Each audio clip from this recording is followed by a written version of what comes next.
ડબકા, જાસપુર, ચોકારી આ ગામને આપણે સાવધ રહેવા સૂચના આપેલી છે. મહમ્મદપુરાને પણ સૂચના આપેલી છે. તલાટી મંત્રીશ્રીઓ, પોલીસ તંત્ર સતત ત્યાં પહેરેદારીમાં છે જ અને પબ્લિકની અવરજવર ટાળવાનો પ્રયત્ન કરી રહ્યા છે.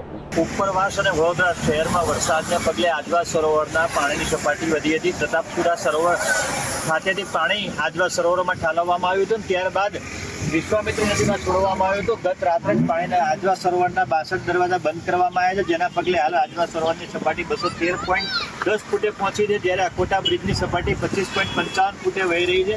અત્યારે આપ જોઈ રહ્યા છો તે પ્રમાણે વેટીવર ગ્રાસ જે નાખવામાં આવ્યું હતું, જે પાણીનો ધોવાણ અટકાવવા માટે, પાણી જકડી રાખે તેના માટે જે વૃક્ષો રોપવામાં આવ્યા હતા તે તમામ પાણીમાં ગરકાવ થઈ ગયા છે. અંદાજે 5 કરોડ ઉપરાંતના ખર્ચે વિશ્વામિત્રીના કાંઠે આ વૃક્ષો રોપવામાં આવ્યા હતા, પરંતુ હાલમાં આ પાણીમાં જ પૈસા ગયા એવું લાગી રહ્યું છે.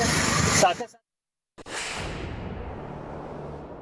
ગ્રાઉન્ડ ઝીરો રિપોર્ટ સંદેશ ન્યૂઝ પહોંચ્યું છે બંબોજ ગામના કબીરપુરા ગામે, કે જ્યાં રાતથી જ પરિસ્થિતિ વણસી હતી અને ઢાઢર નદી હાલ ગાંડીતુર બની છે. ઢાઢર નદીના જે પાણી છે તે હાલ કબીરપુરાના ગામમાં ફરી વળ્યા છે.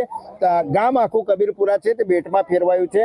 બાળકો પણ અત્યારે આ પાણીની મજા માણી રહ્યા છે. તો ક્યાંક કેટલાક ઘરોમાં અત્યારે હાલ પાણી ભરાઈ ચૂક્યા છે. નવી નગરી વિસ્તાર છે તેને અત્યારે હાલ ખાલી કરી દેવામાં આવ્યો છે, પરંતુ તેઓને સ્થળાંતર પણ કરી દેવામાં આવ્યા છે. અનેક ઘરોના લોકોને અહીંયા સ્કૂલોમાં સ્થળાંતર કરી દેવામાં આવ્યું છે, પરંતુ બંબોજ ગામના ક્યાંક તલાટી દેખાતા નથી.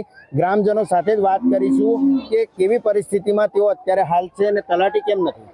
હા, અત્યારે બંબોજ ગામ પંચાયતના તલાટી આવ્યા નથી અને હજુ આવી શકે એમ નહીં. ફોન તો કર્યો છે પણ આવી શક્યા નથી. અને રાતથી જ આ ગામમાં પાણી ભરાઈ ગયા છે. જે નવી નગરી નીચાણવાળો વિસ્તાર છે એને